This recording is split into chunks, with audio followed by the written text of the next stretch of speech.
Z mano je dr. Matej Hriberšek, ki ga pač vsi poznamo, poučuje na Filozofski fakulteti Univerze v Ljubljani, je klasični filolog in se ukvarja z ogromno področji v okviru klasične filologije. Mogoče je večini najbolj poznan po tem, da je gonilni motor za redakcijami in objavami raznih slovarjev, najpomembnejših slovarjev, ki so nam na voljo. No, in seveda pa velja omeniti, da je tudi uveljavljen ugleden prevajalec in da je dobil leta 2015 tako zvano Jermanovo nagrado, to je stanovska nagrada Društva slovenskih književnih prevajalcev za dva svoja res monumentalna prevoda. Za prevod prvih 6 knjig Plinijevega naravoslovja in obsežnega komentarja k njim ter prevod in komentar latinske avtobiografije Žige Herbersteina z naslovom Grate posteritati. Tako da jaz predlagam, da dr. Hriberšek kar zavzame podij. Najlepša hvala. Spoštovani vsi navzoči, prav lep pozdrav. Naj uvodoma tudi izkoristim sam priložnost in seveda organizatorkam in organizatorjem letošnjega, čeprav 13. ampak ni zato nič manj uspešnega Grošljevega simpozija čestitam in se tudi zahvalim za priložnost, da lahko danes predstavim tematiko, s katero sem se sicer ukvarjal že pred časom, a so jo potem druga zanimanja in preference nekoliko potisnili v ozadje. Tema simpozija pa je prava priložnost bila, da se k njej povrnem. Gre za tematiko antične prerokinje Sibile in z njo povezanega religioznega in deloma mitičnega, deloma legendarnega ozadja. Pravzaprav moram reči, da sem bil ob izbiri tematike nekoliko v dvomih, ali naj jo prijavim, kajti sam lik Sibile v izročile antike ni spadal toliko v ta okvir čarovništva ali vraževerja, ampak bolj v okvir verskega in versko-legendarnega izročila. Vendar pa, če na to tematiko gledamo seveda z perspektive sodobnega opazovalca, lahko rečemo, da spada nekako na mejno področje omenjenega. Zdaj, za temeljito predstavitev te tematike bi bilo potrebno seveda znatno več časa, ampak naj bo nekaj teh osnovnih podatkov in nekaj paberkov o liku Sibile za danes dovolj. Kdo je bila Sibila? Če na njeno ime pogledamo čisto z etimološkega vidika, se vsi viri, tudi etimološki priročniki, so enotnega mnenja. Pripisujejo ji negrški, verjetno maloazijski izvor, etimologija njenega imena pa ostaja neznanka. Ena od hipotez njeno ime povezuje z akadsko besedo sibu, kar pomeni v stari akadščini pomeni star. O tem, kje so izvori Sibilinega kulta, ostajajo zgolj ugibanja. Verjetno imajo korenine na Orientu, v Mali Aziji, morda v Frigiji. Ena od verjetnih domnev namreč Sibilo povezuje z misterijskimi kulti boginje Kibele, ki so jo pozneje v grškem in rimskem prostoru poznali pod kultnim imenom Velika mati. Povezujejo pa jo tudi z zemeljskimi božanstvi, na kar nakazujejo tudi bivališča te prerokinje, ki je imela ta svoja preroška središča pogosto v kakšni kamniti votlini, kar je seveda ustvarjalo še posebej pristno preroško okolje in je njenemu prerokovanju dajalo toliko večjo kredibilnost. Lep primer tega je seveda Sibila iz Kum, kumajska Sibila, ki je živela in prerokovala v votlini v južnoitalskem mestu Kume, a o njej več pozneje. Dejstvo pa je, da je v grškem prostoru Sibila postala nekakšna ustreznica za preroka, ženska ustreznica za preroka ali vidca.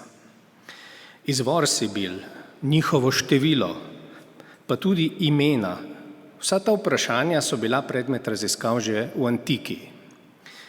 Recimo Homer Sibile še ne omenja. Prve omembe pa, tako literarno izročilo, menda najdemo v enem od fragmentov filozofa Heraklita in to nam poroča poznejši biograf in filozof Plutarh v svojem spisu o Pitijinih prerogbah. Iz teh zapisov razberemo troje. Prvič, da je prerokinja Sibila vedno prerokovala v nekem ekstatičnem zanosu. Drugič, da nikoli ni prerokovala stvari, ki bi človeku izvabili nasmeh na obraz. Ampak to pomeni, da so bile njene prerokbe vedno zloslutne in da so napovedovale slabe stvari in gorje. In tretje, da je bil čas pri njej pravzaprav zelo relativna kategorija. Zakaj? Ker je po izročilu živela zelo dolgo in je lahko skozi to dolgo živost spremljala človeško zgodovino tako in drugače. Drugače jo pri piscih najdemo omenjeno sicer razmeroma redko, ampak je bila pa recimo v klasičnem obdobju grške književnosti dovolj znana, da se je njeno ime pojavljalo tudi v literaturi, recimo v Aristofanovih komedijah, pa najdemo jo v Euripidovi satirski igri Buzirit, pa v Platonovem dialogu Fajdros in tako naprej. In to nam nakazuje, da je tedaj publika oziroma bralstvo Sibilo kot prerokinjo že dobro poznalo.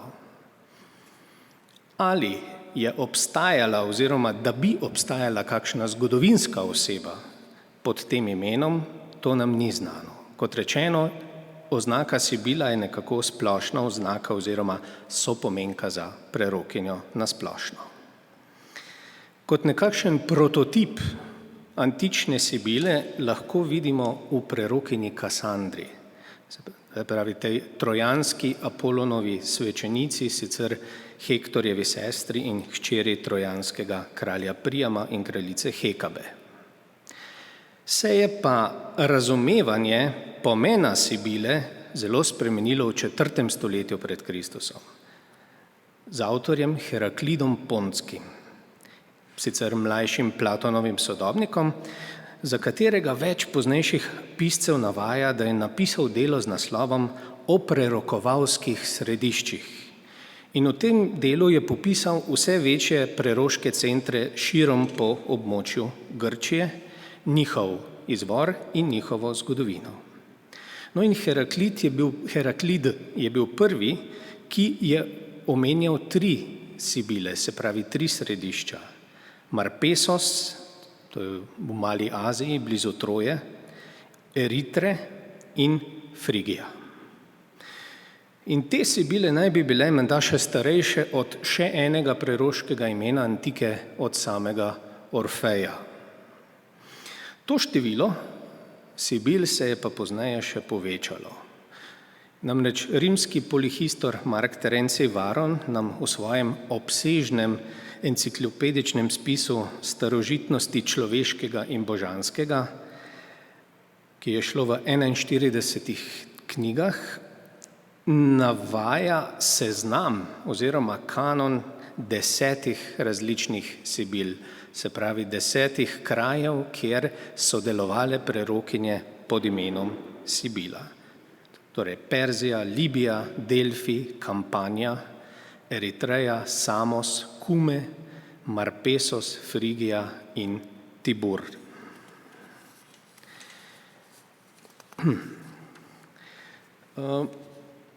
Pravzaprav bi lahko tako nasplošno rekli, da je Sibila kot prerokinja zelo uspešno konkurirala tudi pomembnejšim preroškim božanstvom in prerokom, recimo na primer Apolonu, to je in drugim bogovom, ki so povezani s prerokovanjem, in da se je ta mreža njenih preročišč postopoma širila po vsem helenskem prostoru.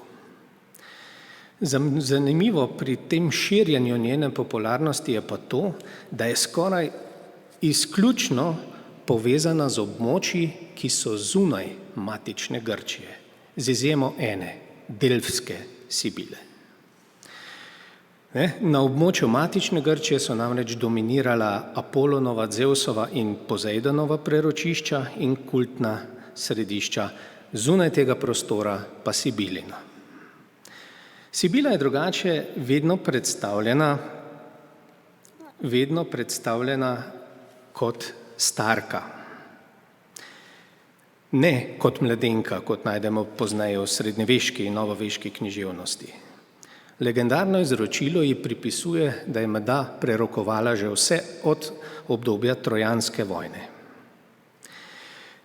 Omenili smo prej, da prve 3 Sibile se omenjajo v mestih Marpes, Eritre in v pokrajini Frigiji, se pravi, bolj ali manj smo vezani na ta vzhod, kar nam pravzaprav potrjuje, da so začetki njenega kulta dejansko na Orientu.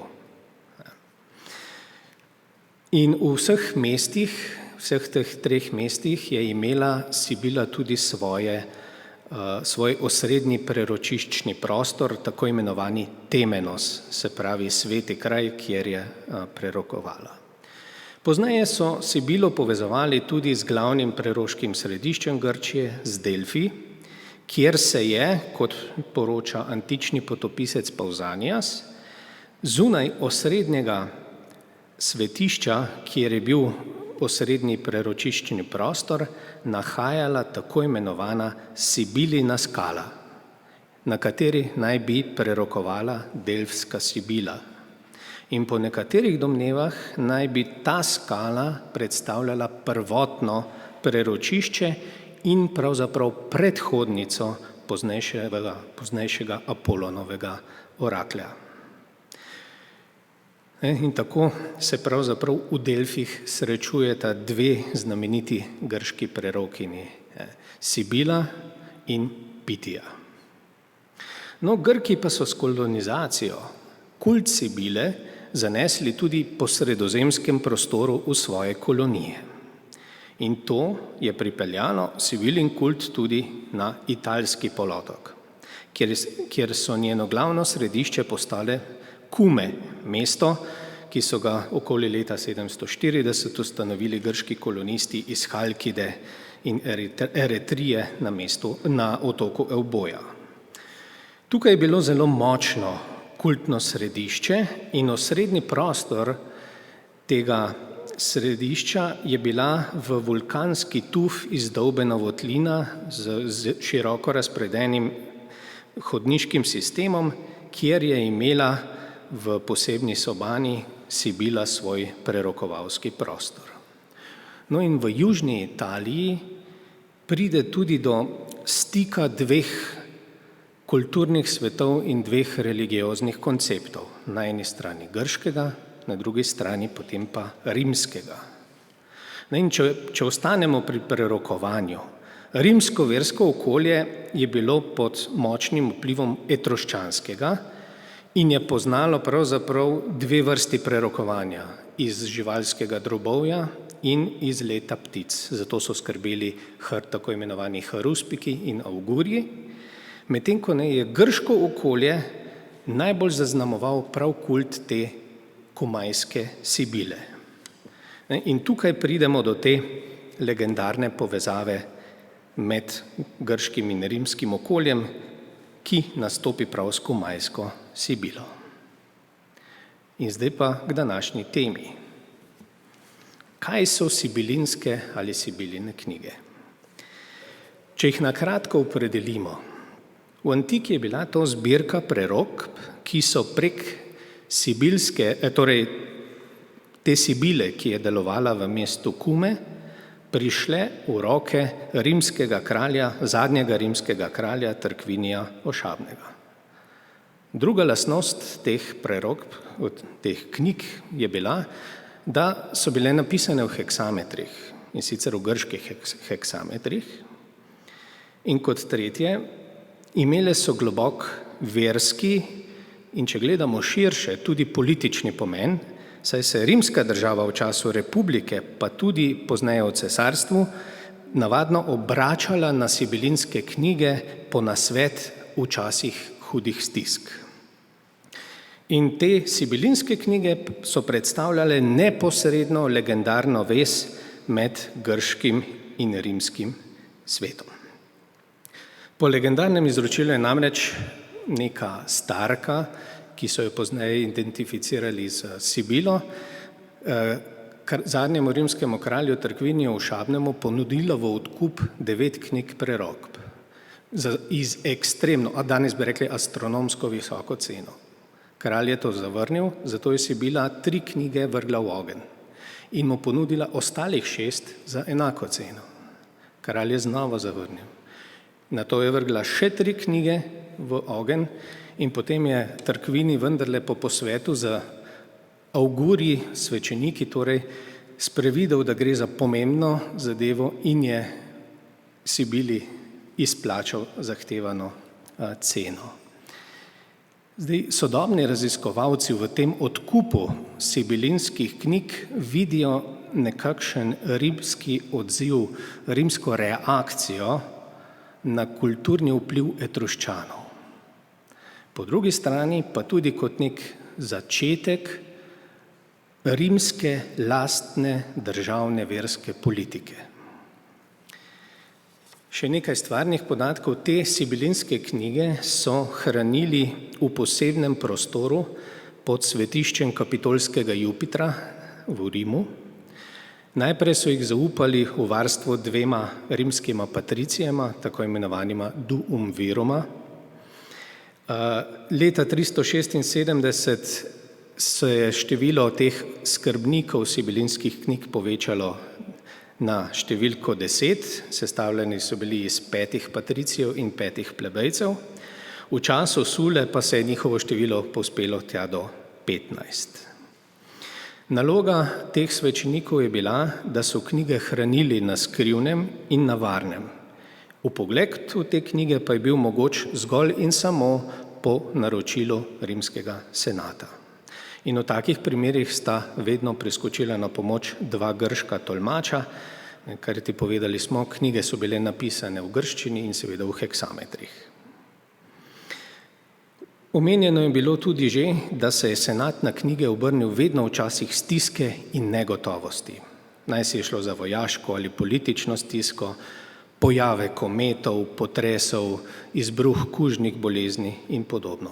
Ampak na te knjige se niso obračali zato, da bi v njih iskali neke preroške napovedi, ampak so se obračali na nje zgolj po nasvet, s kakšnimi verskimi ukrepi ali s kakšnimi spokornimi dejanji se lahko rimska država težavam izogne. Kakšne možnosti manipulacije z javnim mnenjem je seveda to omogočalo, v to se zdaj ne bomo spuščali, ampak povemo pa lahko to, da so ti ukrepi pogosto pripeljali tudi do uvedbe kakšnega novega kulta v rimsko verstvo, recimo čaščenja Apolona, pa Cerere, potem boginje Kibele. In lahko rečemo, da so pravzaprav te knjige odigrale zelo pomembno vlogo pri verskem zlivanju, pri verskem sinkretizmu med grškim in rimskim svetom. In nenazadnje s tem tudi pri preoblikovanju rimskega verstva. Drugače najdemo za te knjige tudi še kakšne druge oznake, niso samo sibilinske knjige, libri sibilini, so tudi fata sibilina, se pravi sibilinske usodne napovedi ali libri fatales. No, samo še to. Sibilinske knjige so ostale v Jupitrovem svetišču do leta 1983, ko je svetišče pogorelo in z njim tudi knjige.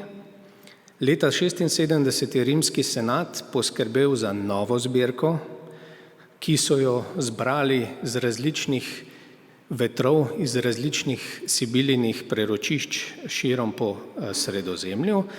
Dodali so pa zraven še nekaj preroških dopolnil iz domačega rimskega okolja. No in to zbirko so potem hranili v novo zgrajenem Jupitrovem svetišču. Cesar Avgust je pa potem te knjige dal prenesti na Palatin, kjer jih je dal shraniti v Apolonovem svetišču. Zgorele so menda leta 336 v požaru, drugi viri, nekateri viri pa navajajo, da naj bi te sibilinske knjige, zadnje sibilinske knjige dal zažgati rimski vojskovodja Stilihon.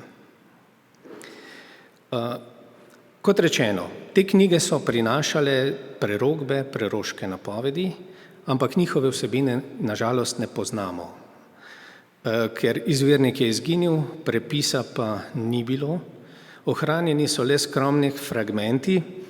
Edini pristno izvirni fragmenti sibilinskih knjig so menda ohranjeni pri grškem piscu Flegonu iz Tral, ki je živel v času cesarja Hadriana in sicer jih je ohranil v svojem delu o čudežnih in dolgoživih stvareh.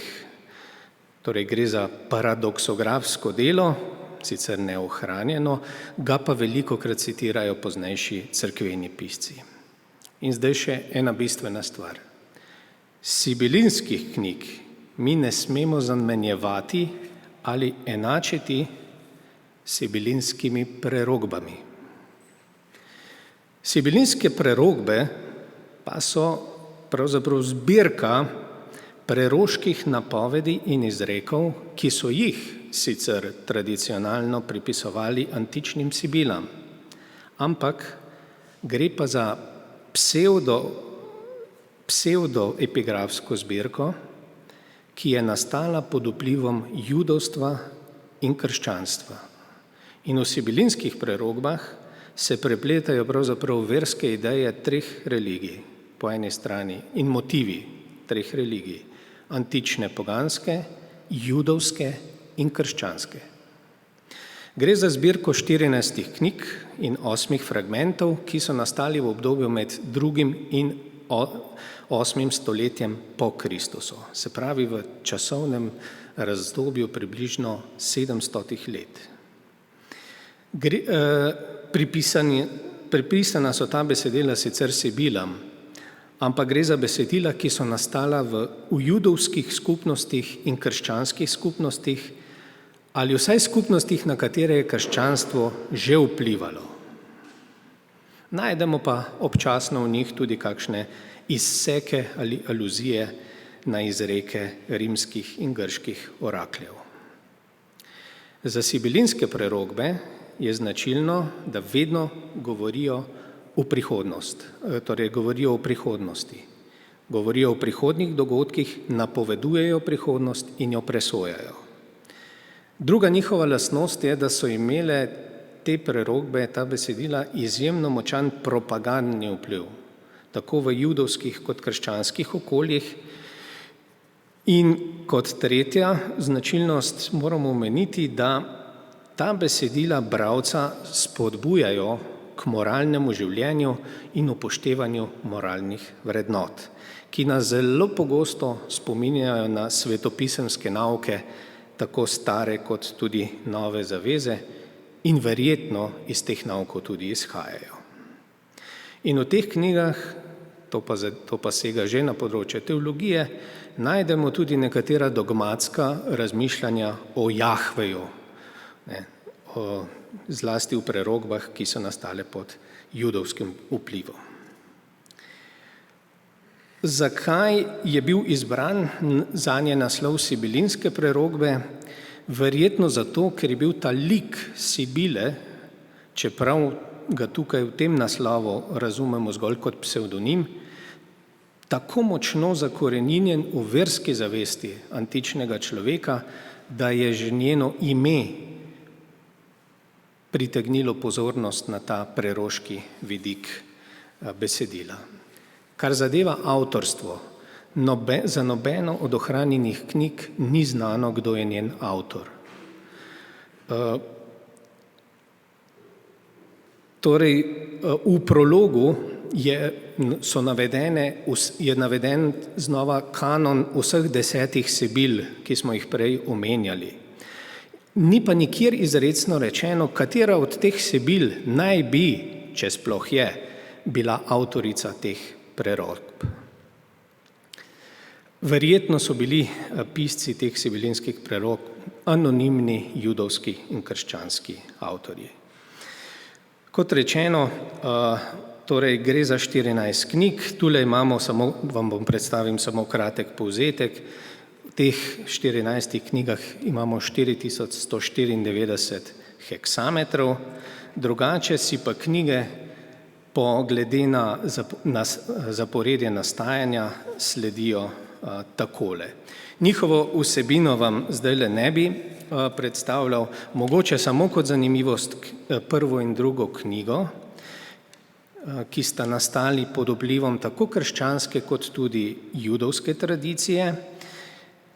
Glede na posamezne segmente, posamezne omembe v teh knjigah lahko rečemo, da so nastale nekje da sta nastali med letoma 30 pred Kristusom in 69 po Kristusu. In ti dve knjigi pravzaprav vsebinsko predstavljata eno knjigo, ki pa je bila zaradi dolžine, če pogledamo tule, obsega kar 829, skupaj obsegata več kot 700 verzov, sta bili razdeljeni na dve knjigi. In tukaj govori o prvih generacijah človeka, sega v zgodovino tja do Noeta nazaj in vesoljnega potopa, napoveduje dogodke Kristusovega rojstva, omenja Kristusa in nekatere biblične dogodke in tako dalje. Samo še za sklep tole, torej pomen sibilinskih prerokb, predvsem lahko govorimo o njihovem vplivu na teološko izročilo, kajti te prerokbe velikokrat citirajo cerkveni očetje, močan odmev pa so imele pozneje tudi v srednjem veku, še zlasti na prehodu iz prvega v drugo tisočletje. Pogosto jih najdemo pri latinskih pesnikih, vplivale so pa seveda tudi na umetnost in slikarstvo. In ker sem že, še lahko, hvala. Mogoče samo tole še, kako je lik Sibile prisoten v slovenskem prostoru. Tudi v slovenskem prostoru najdemo nekatere odmeve, samo dva momenta bi tukaj izpostavil. Prva je prisotnost Sibile v tej sekvenci maše zadušnice, ki jo poznamo pod naslovom Dies irae, dan jeze, sicer tradicionalno pripisane Tomažu iz Čelana. Dies irae, dies illa, solvet seclum in favilla, teste David cum Sibila. In od teh naštetih 10 sibil je tukaj mišljena tako imenovana eritrejska Sibila, ki je v srednjem veku veljala za najbolj znamenito pogansko prerokinjo, ki so jo pripisovali ta prastara apokaliptična opozorila glede poslednje sodbe. In še zadnje, drugi ta moment pa je Prešernova vključitev Sibile v eno od svojih pesmi. Namreč 28. novembra 1844 je Prešern v Ilirskem listu objavil pesem z naslovom V spomin Andreja Smoleta. Prigodniško pesem, žalostinko v spomin svojemu zgodaj umrlemu prijatelju, ki jo je potem v svojih poezijah umestil v kategorijo različne poezije. Torej, pesem v daktilskem metrumu je sicer ganljiv oris Smoletovega nemirnega duha in življenja, je pa vanjo vpletel tudi motiv Sibile, in sicer kumajske Sibile, Sibile iz Kum, v 8. kitici, kjer pravi: Mogla umreti ni stara Sibila, da so prinesli iz doma prsti, ena se tebi je želja spolnila, v semlji domači, da truplo leži. Tukaj Prešeren zgodbo naveže na mitično izročilo o Sibili, kumajski Sibili, tisti Sibili, ki je v Eneidi Eneja popeljala v svojo votlino in mu dala navodila, kako naj si odpre pot v podzemlje in ki je tudi slovela po svoji dolgoživosti. To zgodbo o dolgoživi Sibili najdemo tudi v 14. knjigi Ovidijevih Metamorfoz. Razlago tega fenomena dolgoživosti najdemo pa pri Vergilijevem komentatorju Serviju, ki v svojem komentarju navaja tole zgodbo, samo v prevodu. Apolon je Sibilo ljubil s spoštljivo ljubeznijo in ji ponudil, naj po svoji presoji zahteva, kar hoče. Ta pa je z rokama pobrala pesek in zahtevala tako dolgo življenje. Apolon je odgovoril, da se to lahko zgodi, če bo zapustila otok Eritrejo, kjer je živela in je ne bo nikoli več obiskala. Šla je torej v Kume in tam živela, in ko so ji opešale telesne moči, ji je ostal samo še glas. In ko so to izvedeli njeni rojaki, so ji morda iz zavisti ali pa ganjeni od usmiljenja poslali pismo, ki je bilo po starodavni navadi zapečateno z mavcem. In ko ga je zagledala, se je, ker je bilo z njenega otoka, razblinila v smrt.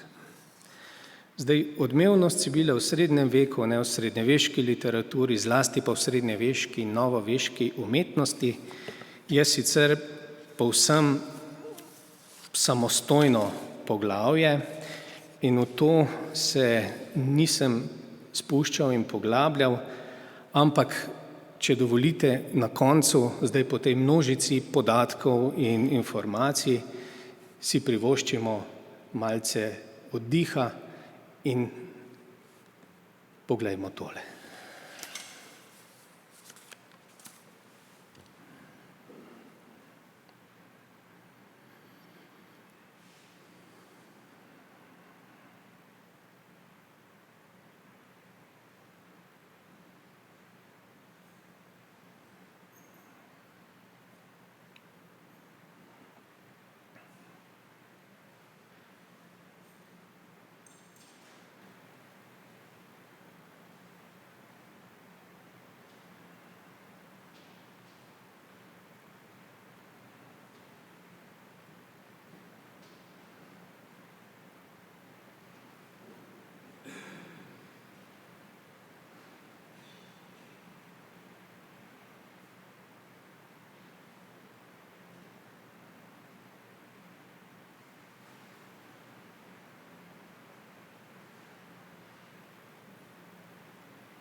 Že tako sem prekoračil čas, s temle zaključujem svoje predavanje in se vam res lepo zahvaljujem za pozornost. Hvala.